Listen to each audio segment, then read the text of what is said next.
हमारा भी बना के दोगे? ओके। हमारे फोन में बना के दोगे? फिर वो वीडियो मिलेगा कैसे? मिलेगा ही तो नहीं ना फिर।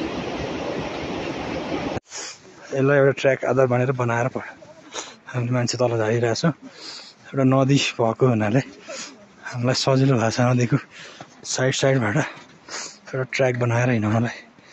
बाटो कुन हो भन्ने नै थाहा छैन हिउँले गर्दाखेरि।